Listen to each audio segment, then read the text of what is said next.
A gente muda de assunto agora, 8 horas e 57 minutinhos aqui no CNN Prime Time, aliás, para falar de um tema que eu particularmente gosto bastante.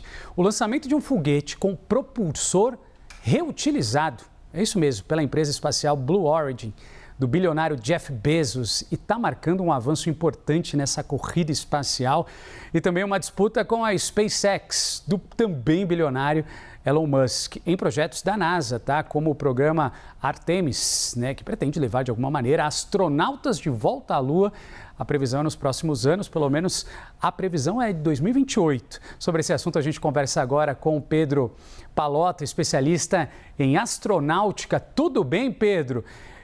Bem-vindo ao CNN Prime Time, aliás, um assunto que gera muita curiosidade, né? E eu já começo te perguntando, esse feito da Blue Origin muda de alguma maneira o jogo, a estratégia, né? Como é que você percebe essa concorrência entre as empresas e entre os bilionários? Bem-vindo.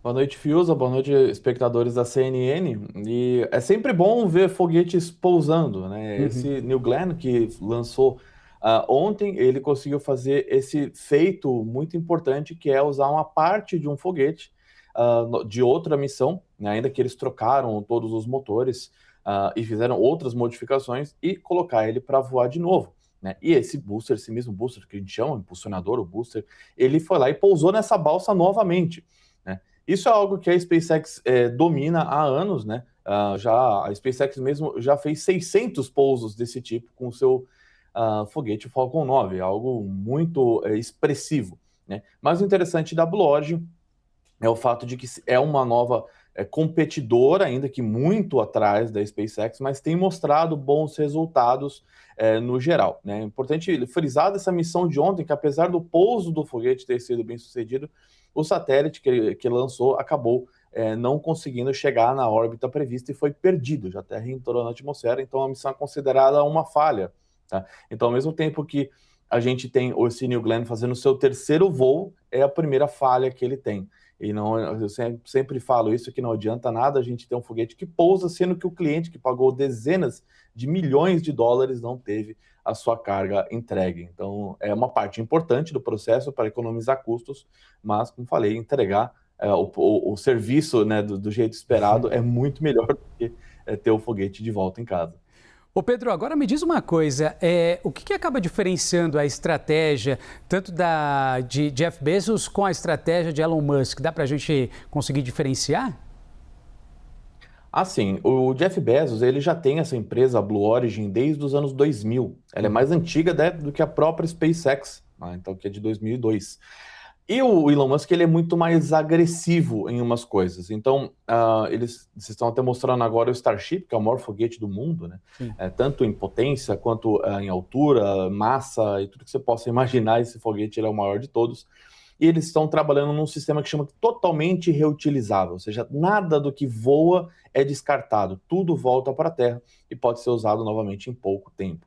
Então, a SpaceX e o Elon Musk já estão desenvolvendo esse foguete há bastante tempo, alguns anos, aí deve voar até nas próximas semanas, enquanto o Jeff Bezos começou a sua trajetória orbital, vamos dizer assim, que é o primeiro lançamento que dá voltas na Terra, apenas no ano passado. Aí a SpaceX já está lançando foguetes orbitais desde 2007, já tem seus sucessos ali há muito mais tempo, né? Então, o fato da SpaceX já ter muito mais o que a gente chama de herança de voo, ou seja, muito mais conhecimento, a coloca muito na frente.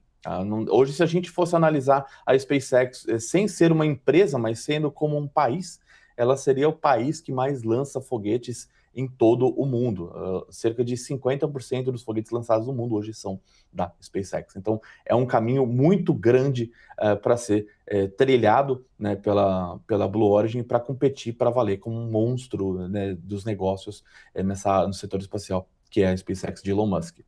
Mas agora o que a gente está acompanhando, de alguma maneira, é uma corrida, né? E aí a pergunta que fica, ou gera essa curiosidade, existe espaço para várias empresas nesse setor? Ou isso tende a virar, de alguma maneira, um monopólio no futuro? Hoje, do ponto de vista, se você olhar a quantidade de massa, né, ou seja, o peso desses satélites que são lançados em órbita, se você somar tudo, a SpaceX lança mais de 90% de tudo que é feito, colocado no espaço, é lançado pela SpaceX. Então, na prática, do ponto de vista, né, teórico a gente já teria, ou na verdade teórico, melhor dizendo, já teria um monopólio.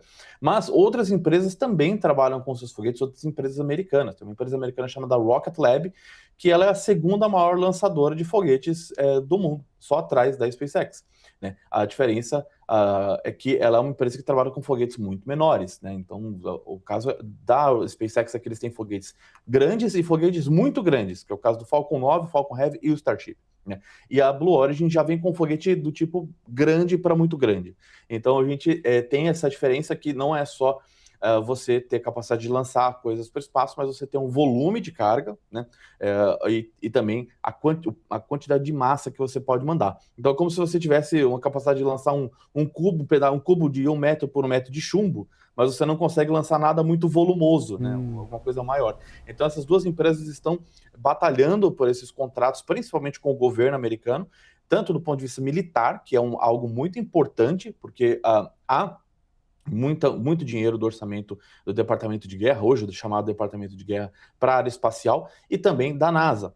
Tanto que as duas empresas são contratadas da NASA para ajudar a pousar os seres humanos na Lua nos próximos anos. A SpaceX foi contratada primeiro, está em tese num estágio mais avançado, e a Blue Origin foi contratada depois, inclusive fazendo bastante lobby no Congresso americano para conseguir este contrato. Então, é uma disputa de cachorro grande, como a gente costuma falar, que antes acontecia entre empresas do ramo militar, era muito comum você ver essas empresas que fabricam hoje né, jatos, caças e outros equipamentos militares de última geração, disputando por esses contratos espaciais, e hoje elas já não são os principais atores desse mercado, algo até bem interessante. A tendência é a gente ouvir falar cada vez mais dessa briga, porém, vamos dizer assim, que basicamente seria o Brasil no futebol ali, na seleção brasileira, contra talvez uma Nigéria.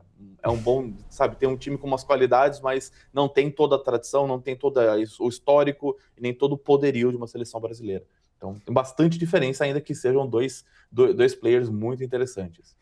Ô Pedro, mas apesar desse sucesso, como você mencionou, né, da reutilização no lançamento da Blue Origin, o satélite, você mesmo falou, não chegou da maneira correta na órbita, né? E isso é comum nesse tipo de missão? A gente pode dizer que foi um sucesso, foi um fracasso? Como é que a gente consegue entender isso? Do ponto de vista do lançamento, foi um fracasso. Não dá para negar isso. Negar isso seria negar a realidade. Tá? Para você ter uma ideia, a Blue Origin fez 3 voos de classe orbital, que é esse que coloca satélites em órbita, dando voltas na Terra. Esse terceiro deu um problema. A SpaceX tem mais de 600 voos no seu foguete principal, que é o Falcon 9, e eles tiveram 3 falhas ao longo desses mais de 600 voos. E faz bastante tempo, né, mais de 100 voos aí que eles não têm nenhum problema. E nenhum problema com o cliente, ou seja, a SpaceX lança muitos satélites da própria SpaceX, que é a Starlink, que é aquela constelação de internet por satélite. Então, eles não têm nenhum problema com um cliente pagante desde 2016. Tá? Então, mais de 10 anos que eles não têm nenhum problema desse tipo, como teve a Blue Origin. Então, é uma empresa muito sólida. O Falcon 9 voa 3 vezes por semana, ou seja, é um foguete de 70 metros de altura que voa 3 vezes por semana e pousa 3 vezes por semana. Inclusive, eles têm uma parte do foguete, que eu falei que é o booster, que chegou a 34 voos, o que hoje já rivaliza, inclusive, com a quantidade de voos que os ônibus espaciais fizeram, né, no ponto de vista de reutilizações. Então, a diferença de conhecimento é muito grande. O que a Blue Origin hoje faz, que é algo muito bom, muito interessante você ter uma outra empresa fazendo isso, a SpaceX faz há muitos anos. Então, é uma tradição ali já você ver a SpaceX tendo muitos sucessos, e a Blue Origin ontem descobriu como o espaço é complicado, né? A gente fala sempre no setor que space is hard, né? O espaço é difícil, porque ele é muito punitivo. Qualquer erro, você tem a perda de uma carga. Tá? Tem acontecido, né, é normal acontecer falha com carga nos primeiros lançamentos de alguns foguetes. Falam que existe uma regra não escrita no setor de que você até o terceiro lançamento você tem ali, vamos dizer, uma isenção, entre aspas, para essas falhas, mas depois começa a ficar complicado. Eu acho que isso não complica a vida da Blue Origin para valer, que é uma boa empresa, tem um bom caminho, tem um bom foguete, inclusive, né? Os motores são muito bons, já estão em outro foguete de uma outra empresa que está voando com uma certa frequência também. Mas, querendo ou não, vão ter que lidar com toda uma investigação agora por parte da FAA, a equivalente aqui da ANAC do Brasil, para fazer melhorias, fazer esses ajustes e garantir que os voos sejam seguros e o cliente não perca essa carga, porque satélites vão de alguns milhões, às vezes até centenas de milhões de dólares. Satélites de GPS, por exemplo, custam mais de 550 milhões de dólares. E a Blue Origin tem uma parte de contratos do setor militar, já, dos Estados Unidos, para lançar isso. E ninguém quer que isso seja perdido. Afinal, seria um prejuízo muito, muito grande. Pedro, poderíamos ficar aqui conversando por horas sobre esse assunto fascinante. Eu conversei com o Pedro Pallotta, especialista em astronáutica. Pedro, obrigado pelas informações, por esse olhar, né, a respeito dessa corrida espacial que é super intrigante. Uma boa noite para você. Muito obrigado e é sempre bom ter espaço para o espaço. Agradeço.